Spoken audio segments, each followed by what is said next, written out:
Liberty speaks. Attorney Ana Toledo reacts to the CBS report, the watch list, the terror screening database watch list. 20 years of tracking suspected terrorists. And this clip by Ana Toledo was put out by Dr. Len Bear on his YouTube channel 7 hours ago. So let's hear it.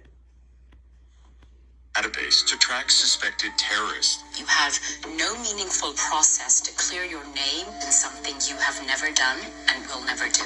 Over 20 years, it's evolved into something far bigger. This is a misuse of the power.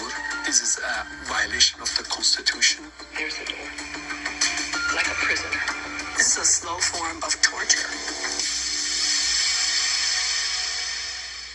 The government knew pretty fast that we had a significant problem because two of the 9/11 hijackers were known to parts of the government as early as late 1998, early 1999, and eventually they got onto airplanes. Help us understand, what is a terrorist watch list? We want to ensure that we're encountering people at the earliest possible time if they may be a terrorist. And so it doesn't mean they're a terrorist, doesn't mean they're inadmissible, but it means there's something. So we've decided that you're guilty before being proved guilty.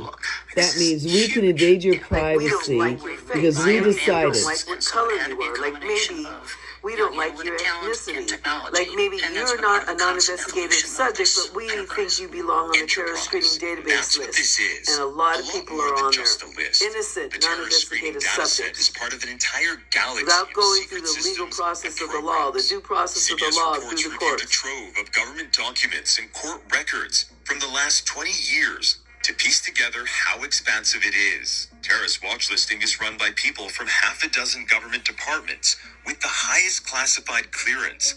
They share lists of suspects with more than 60 foreign governments, 18,000 American federal, state, and local law enforcement agencies, and countless companies, from private security contractors to airline workers. The watch listing, screening, vetting enterprise is as close to sort of the ideal information sharing environment, I think, that exists within our government. When it launched, there were 120,000 known or suspected terrorists on the list. Today, CBS has confirmed the watch list now has approximately 2 million people, including thousands of Americans. The first thing I need to say is this. I think that mainstream media, the fact that mainstream media, that CBS is covering the abuses of the watch list is a huge, great thing, because they were not touching this with a 10-foot pole.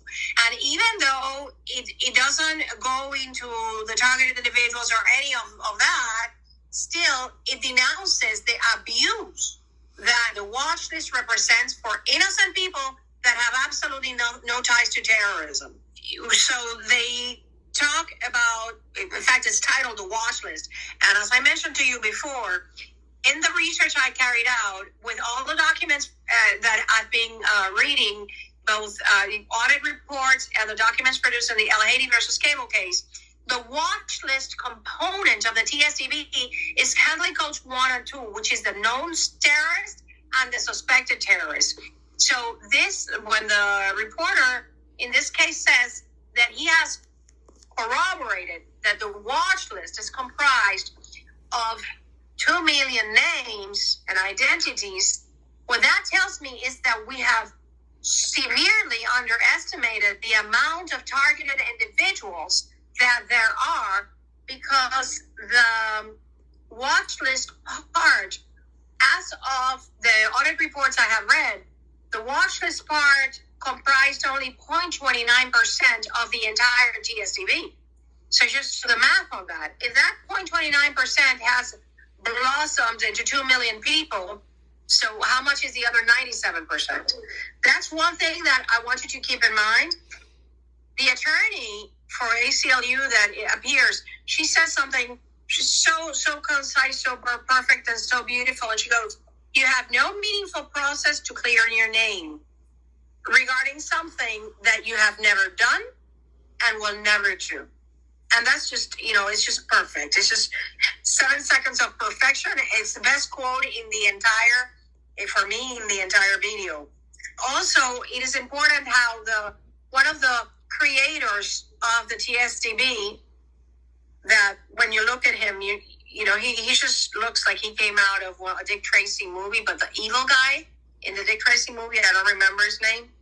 Well, he says it's an enterprise. It's a business, and that's what that was like a Freudian slip, because that's exactly what the TSDB is a means for people to earn money without doing anything other than harassing and stalking people.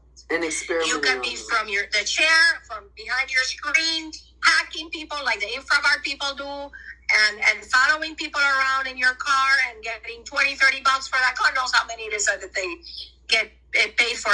It is interesting that the reporter doesn't even he's even aware of the fact that there is two subcategories of the TSDB that include completely innocent people that don't meet the reasonable suspicion standard. Of course, he doesn't ask about it because he doesn't know about it, because he hasn't bothered to read TJ like versus Dr. Lambert, like Ana Toledo, mainstream media. But I have to commend like no him political parties. That he did, as it like pertains Doug. to the watch list. He did an okay job. Although like I wish he would have covered the recent challenges to the watch list, which is the FBI versus Pfizer, which is in the Supreme Court, and that is news, and the Kovac v. Ray, which is in the Fifth Circuit, and that is news. So he just leaves it in a limbo, like, oh yeah, the man that appears in the video filed a legal challenge, but he doesn't talk about all the prior legal challenges and the current legal challenges that are so viable. So kudos to him for tackling on the subject, but there is still a lot more work to be done. And in the Substack newsletter, it was interesting.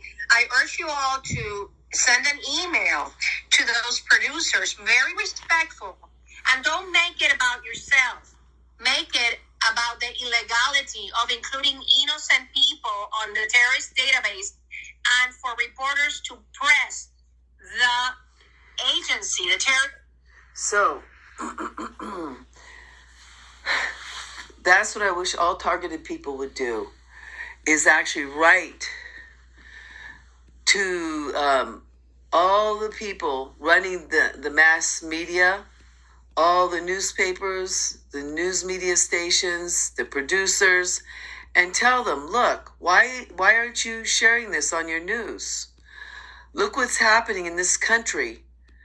We have turned away from the Constitution and rule of law and are illegally and unconstitutionally putting innocent people, including babies, on the terror screening database watch list.